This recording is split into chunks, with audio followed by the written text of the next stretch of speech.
You are listening to Edvane Stories. Tonight's tale is Merlin and the Unburied King.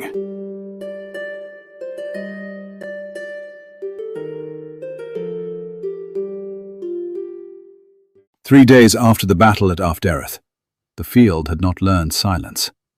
The rain had passed in the night, but it had left itself everywhere. It lay in shield hollows and hoofprints, in the split mouths of dead men, in the dragged furrows where bodies had been pulled aside and abandoned when the work grew too heavy.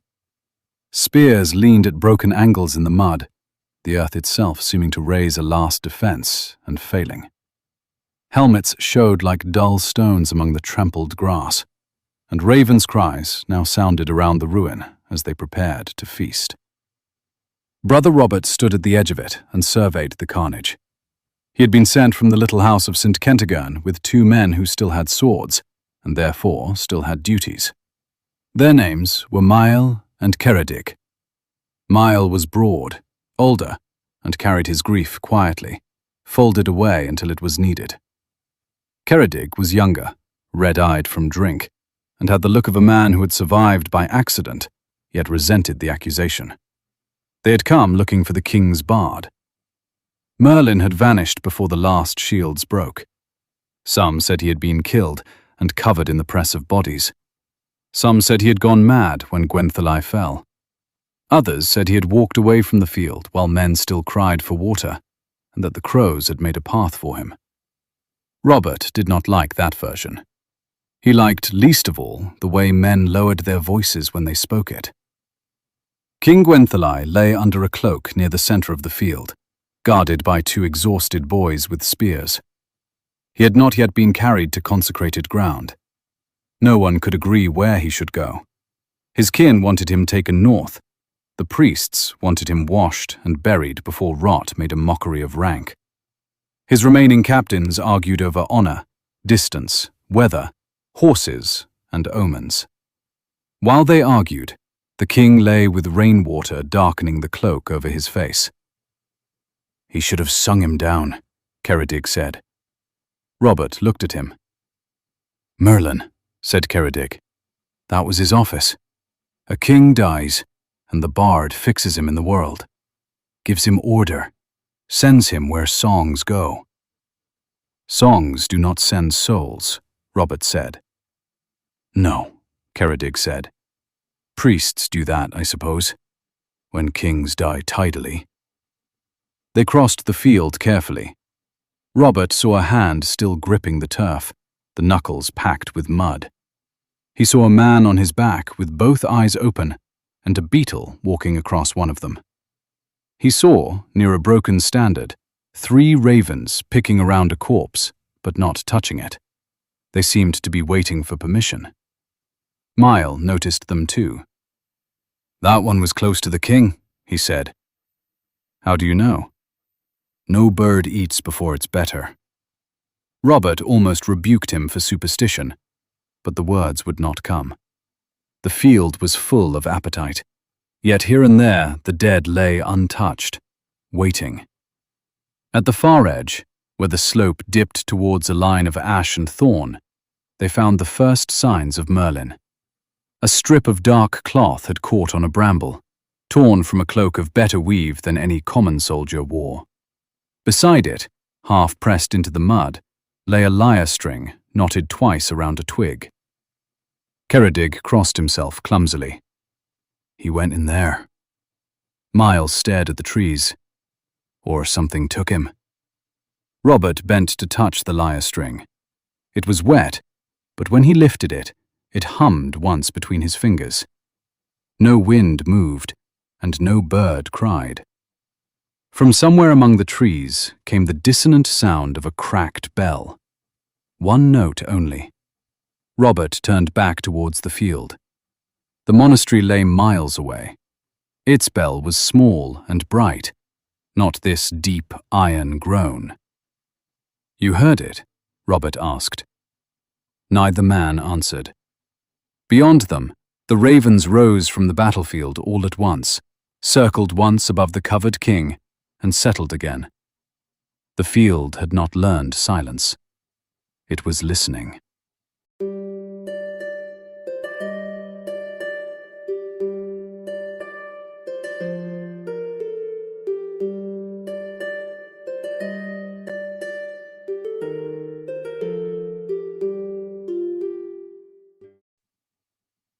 Brother Robert did not ask again whether the others had heard the bell. Some questions become worse when answered, and worse still when they are not. He let the lyre string fall back against the twig, then wiped his fingers on the side of his habit. The trees before them stood close and wet, ash and thorn and rowan grown in a tangle along the lower ground. The grass at its edge was flattened in places by passing men, or deer, or something dragged. Mile crouched over the marks, touched 2 fingers to a print, and looked towards the shadow beneath the branches. "Barefoot," he said. Ceredig frowned. "No man walks barefoot after battle." "Madmen do," said Mile. Brother Robert thought of Merlin as he had once seen him in Gwenthely's hall, seated near the king's right hand, his dark hair bound back, his fingers resting on the lyre across his knee.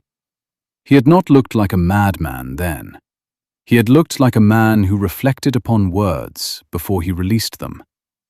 When the warriors laughed too loudly, Merlin did not laugh with them. When the king praised victory before it had been won, Merlin had lowered his eyes. Now his footprints entered the wood without shoes, without companions, and without return. They passed under the first branches. The smell changed at once. The battlefield stench fell behind them, and in its place came damp leaves and fungus. Their feet sank softly. Twigs bent under their boots without snapping. Even Ceredig's mail seemed quieter there. Robert sought comfort in naming what he saw. Ash, thorn, rowan, hazel, blackbird, bramble. The mind, trained properly, could hold fear at bay by giving the world its proper order. Ceredig heard his name. It came from somewhere to their left, spoken with the worn voice of an old woman. He stopped so suddenly that Mael nearly struck him. "What?" Mael demanded. Ceredig stared between the trees. "My mother." "Your mother is dead," said Mael. "Aye," Ceredig answered. That was her voice. A crow flapped down onto a fallen branch and watched them with one bright black eye. It opened its beak and gave an ordinary cry. Ceredig pushed forward before anyone could speak pity over him. They found the horse a little deeper in. It stood upright between 2 ash trees, dead for at least a day. Its eyes were dull, its lips drawn back from yellow teeth, and black blood had dried along one flank. But it had not fallen. Branches had passed through its torn harness, or grown through it, or tightened around it in the hours since death. One green shoot emerged from the leather below the saddle, and had already opened 2 pale leaves. Mael crossed himself with more care than Ceredig had managed. Brother Robert stepped closer, though everything in him advised against it. The horse's hooves barely touched the ground. Roots had risen around them like fingers. "This is no devil's work," he said, though he did not know why he said it. Mael looked at him. "Then whose?" Robert had no answer. He thought again of the field behind them, of the ravens standing round the uneaten dead, of the king beneath his cloak, waiting for priest and kin and bard to agree what a dead man was allowed to be. Then, from far away, the bell sounded once more. This time it was followed by another note, lower than the first, and the wood seemed to receive it through every leaf. Ceredig whispered, "Merlin." No voice answered. Yet somewhere ahead, beyond the dead horse and the listening trees, water began to run where there had been no stream before.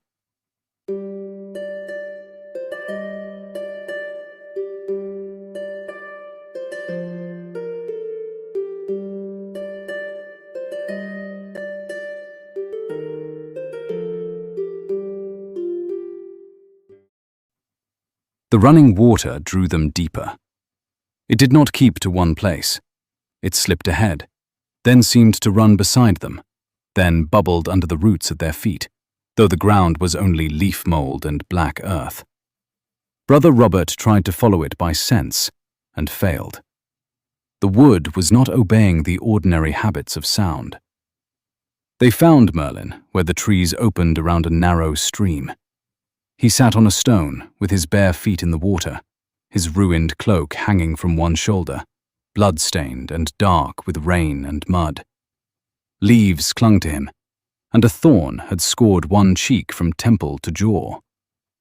He looked thinner than Robert remembered, somehow altered. He was speaking to the stream. 3 at the cart rut, 2 brothers by the alder, 1 boy beneath the red shield, calling for a dog that would not come. I remember. Do you? The water moved over his ankles, but it gave no answer. Ceredig said his name, and Merlin looked up. His eyes were not wild in the common manner of madness. They were too exact for that. Not yet, he said. Ceredig gave a brittle laugh. He is mad. Merlin turned his eyes toward him. Your mother called you Little Wren because you sang at the washstone. She died with wool in her hands. Ceredig's face emptied. Mael's fingers gripped his sword, but Brother Robert moved closer before fear could sharpen itself. You were the king's bard, Robert said. You are wanted among the living. The living are always wanting what belongs elsewhere. Gwenthilai lies unburied. No, Merlin said. His body lies unburied. That is a smaller matter. Robert felt anger rising. His soul must be commended to God. It may be, but the land has not received him. Mael spat into the leaves. The land can wait. The stream stopped. It did not slow or shallow. It simply held itself still around Merlin's ankles, every ripple fixed as glass. Mael also saw it, and found no answer. Merlin touched the surface with 2 fingers, and the water resumed its course. A king has many names, he said. The one cried over the cradle, the one entered by priest and witness, the one shouted before battle, so frightened men may borrow courage from it, the one polished by flatterers until a hall mistakes it for truth, and the last one. The name given at death, Robert asked. The name death finds already there. The words settled badly among them. Gwenthilai died without that name spoken, so he lies in men's mouths, not in the earth. His captains quarrel, his kin delay, his priest measures him by right and cloth. His bard fled. Between all that the dead man waits. You fled? Mael said. Yes. The plainness of it was worse than the denial. Robert searched Merlin's face for the man he remembered from Gwenthilai's hall, seated near the high place with his lyre. Some part of that man remained, but the court had gone out of him. Rank, duty, praise, and all the bright garments of service had been torn away. What sat beside the stream was not less than Merlin, but less sheltered. You must come back, Robert said. Back is a place men invent because forward frightens them. Mael moved, meaning to take him. He had made only 1 step when Merlin looked at his left hand. Return the prince's ring first. Mael stopped as if struck. Merlin's voice did not change. Gold, blue stone, cut from the dead hand because the finger had swollen. You told yourself the dead have no use for it. Ceredig stared at Mael. Brother Robert said nothing, but he knew that lie and truth could not stand equally in this place. For a moment, Mael resisted them all. Priest, soldier, bard, stream, tree. Then his fist opened slowly. The ring lay in his palm, bright and wet. Merlin looked at the wood around them. "The dead have use for everything," he said, "until they are finished being dead."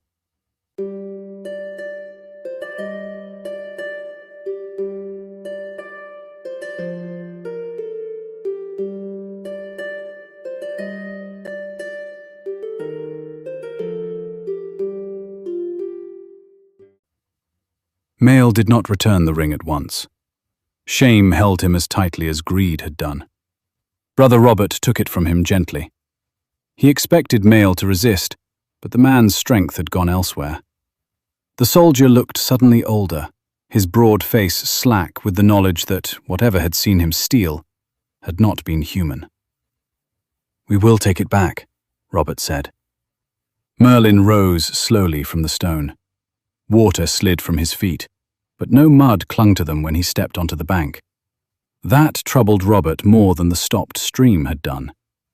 A small miracle, if miracle was the word, ought to have announced itself. This did not. The ground had simply chosen not to dirty him. "Not back," Merlin said.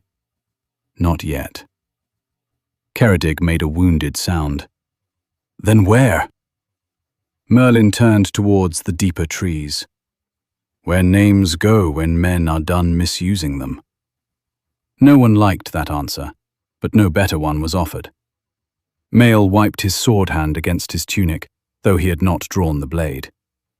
Ceredig walked too close to Robert, quietly hopeful that a monk's habit could serve as armor against the unquiet dead. Robert held the ring inside his sleeve and felt its small, hard weight knock against his wrist with every step. Merlin moved awkwardly at times, catching at branches, pausing to listen where no sound had been made. Yet the wood opened for him. Bramble lifted from his path. Nettles bent aside. Once, when Mael forced his way through the same gap, thorns caught his sleeve and tore it to threads. The water followed them. Sometimes it ran unseen beside the path. Sometimes it whispered beneath roots.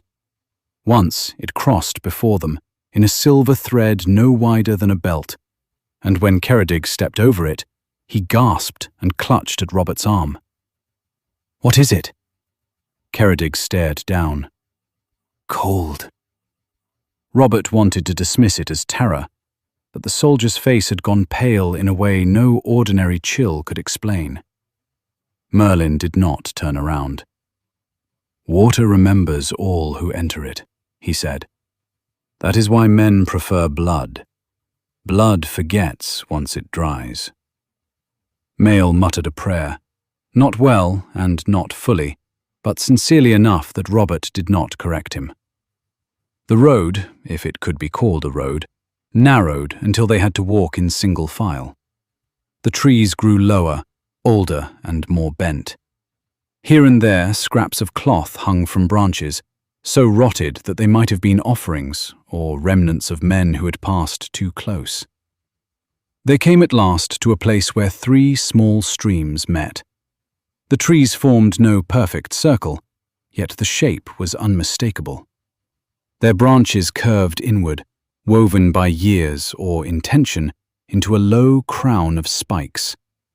At the center lay a black pool, smooth despite the 3 streams feeding it.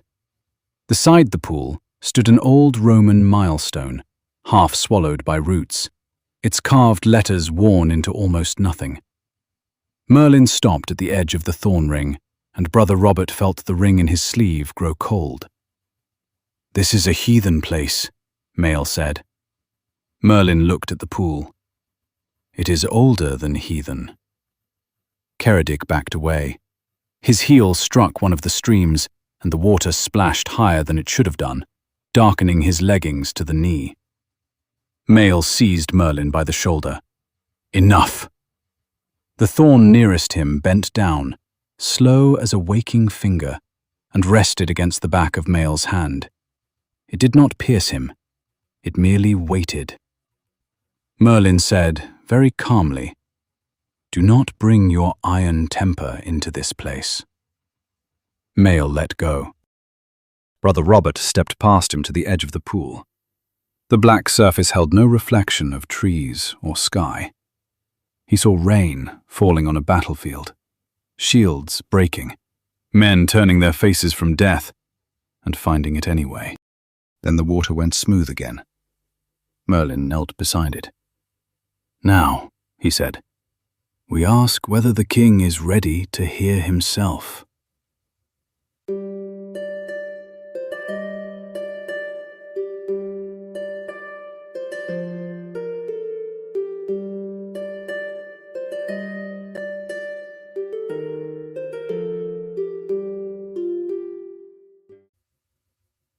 Brother Robert did not know what prayer belonged in such a place.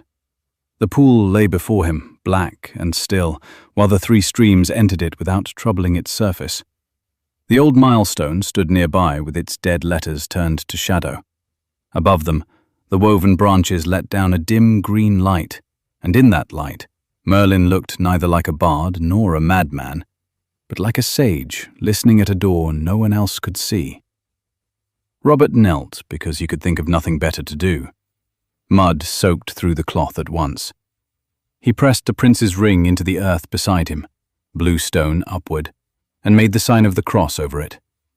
"Lord, receive the soul of Gwenthilai, son of Cadio," he began, and his voice sounded quite small. "Forgive him his sins, known and unknown. Grant him mercy beyond the judgment of men, and rest beyond the quarrels of the living." Mael stood behind him with his head bowed. Ceredig had withdrawn to the edge of the clearing, arms wrapped about himself, watching the streams as though one of them might rise and take him by the throat. Merlin did not kneel. He stood at the edge of the pool with his feet planted in the wet leaves, and when Robert's prayer fell into silence, the bard began to speak. He spoke first in the old court manner, and the change in him was terrible. His back straightened. His voice deepened and took on the measured tone of hall and firelight. For a few breaths, the ruined man beside the pool vanished, and Robert heard the Merlin who had once controlled the stature of kings. "Gwenthilai, son of Cadio, lord of the northern host, keeper of high table and red shield, giver of gold, breaker of spears, hawk of the ridge, wolf at the ford." The thorn branches stirred, and the pool darkened further. Robert saw shapes pass beneath the surface. Shields, horses, rain, the white flash of a face lifted from the mud. The air filled with the sound of battle returning. Men shouted in triumph and terror. Iron struck wood. Someone screamed for water. Someone laughed because he was about to die and had forgotten how else to use his mouth. Merlin's voice held steady. "Lord of Arfderydd, beloved of his hearth, terror of his enemies, feast-giver, oath-keeper, bright-handed king." The pool shuddered, and Merlin stopped. The battle sound rushed on without him, louder now. The clearing filled with the stink of trampled grass and opened bowels. Robert saw Gwenthilai fall, not nobly, not as men would later want it sung, but heavily, one knee first, one hand clutching at nothing. His mouth was open. Rain ran down his face. He looked bewildered, offended by his death arriving that way, in that place.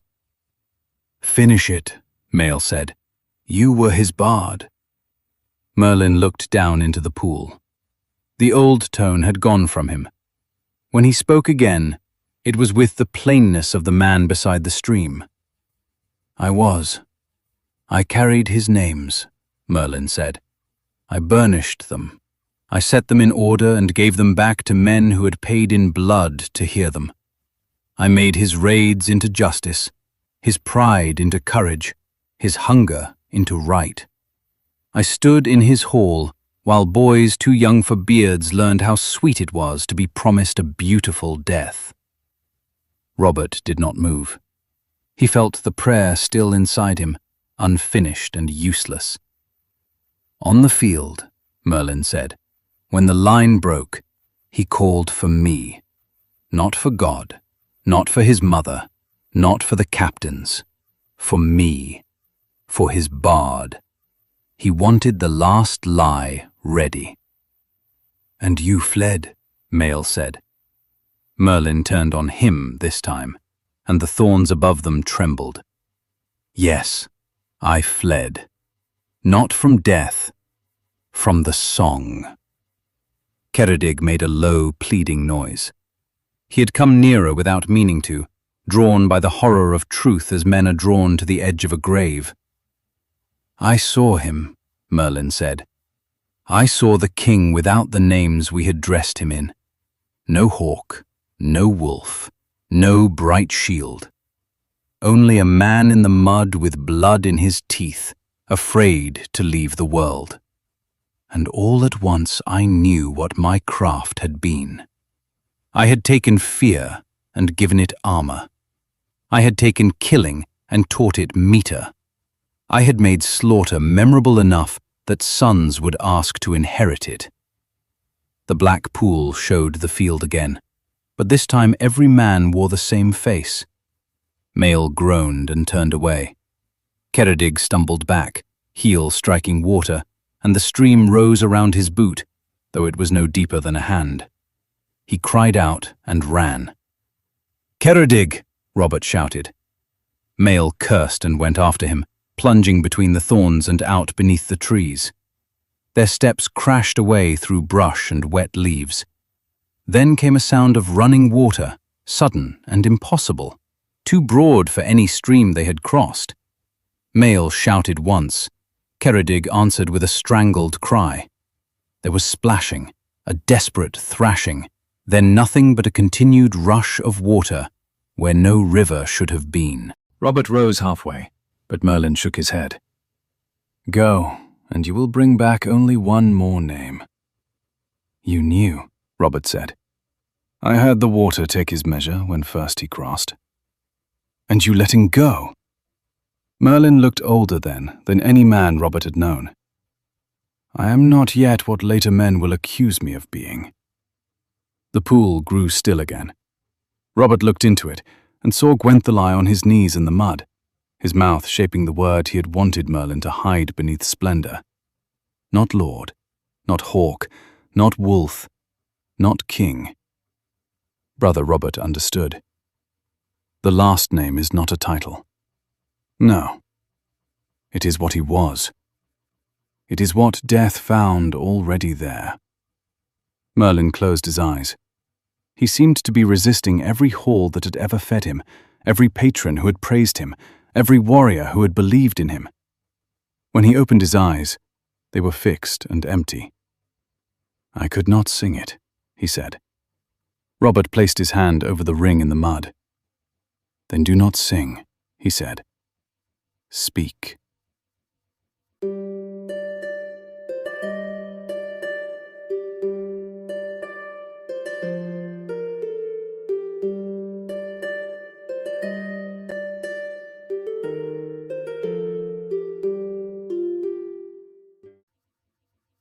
The three streams fed the black pool silently. Somewhere beyond the trees, the impossible water that had taken Ceredig and Mael was gone, or had never been there in any way a man could prove. The wood had withdrawn into stillness. It waited. Brother Robert kept his hand over the prince's ring and felt the cold blue stone beneath his palm. He did not know whether he had given counsel or temptation. He only knew that the prayer alone had not been enough, and the old song had failed. Merlin stood at the edge of the pool. His face was turned downward, and in the dark water, Robert saw the fallen king. Gwenthilai knelt in mud and rain, one hand pressed to the wound beneath his ribs, his mouth opening and closing on the name no court had ever allowed him. Merlin breathed deeply. "Gwenthilai," he said, and the pool deepened around the sound. "Son of Cadio." The thorn branches stirred. "Lord of men who followed him, killer of men who feared him, giver of gold that bought praise, breaker of bread, breaker of bodies, beloved, hated, obeyed, and misremembered. The water trembled. Gwenthilai, the afraid. Nothing happened. Then everything did. The pool gave back the battle in a single, silent image. The broken shields, the churned mud, the king's eyes, the boys dying for songs not yet composed. It held the image briefly, then let it go. The blackness cleared. The three streams struck its surface, now making ordinary ripples. Far off, from the field beyond the trees, came the beating of wings. Hundreds of birds rising together. The thrash of wings passed above the wood like a cloak torn apart by the sky. Robert looked up and saw the ravens crossing through the branches, black shapes against the dimming light, no longer gathered around the dead. Merlin staggered, and Robert moved to help him, but the thorn nearest him lowered a branch between them. Not threateningly. Sadly, if wood could be sad. "Come back," Robert said. Merlin looked at him then, and Robert saw that the man from the king's hall had gone farther away than ever. His face was calmer, but not healed. Something had opened in him when he spoke the name. "Back is for men with doors," Merlin said. "You are still a man. For now." The answer chilled Robert, but he lifted the ring from the mud. The blue stone was dull now, only a stone again. When he looked back, Merlin had stepped beneath the thorn branches. He did not vanish in a blaze. He merely moved where the trees were thickest, and the wood failed to show him clearly. One moment, he was there, barefoot in the wet leaves. The next, he was no more certain than a dream remembered after waking. Robert found the way out by following the smallest stream. It led him back to the battlefield, though he could not later say how. Men were already moving there with a new purpose. The boys who had guarded the king's body stood aside as Robert approached. The cloak over Gwenthilai's face had dried in places, though no sun had touched it. The captains demanded to know where Merlin was. The dead king's kin demanded the ring. Robert gave it to them, and said only that the bard was lost. "And the burial?" one priest asked. Robert looked at the covered shape of the king. "Plainly," he said, "his name, his father's name. No victory song." There was anger at that, and muttering, and the old hunger for embroidered honor. But no one contradicted him for long. The ravens had left the field. Even the captains knew enough to fear what that meant. That winter, in the house of St. Kentigern, the monastery bell cracked exactly as Merlin had foretold. Brother Robert heard the broken note roll over the frozen yard and into the trees beyond the wall. He crossed himself and said nothing. That was Merlin and the Unburied King by Jonathan B. Edvane. Discover more at edvanestories.com.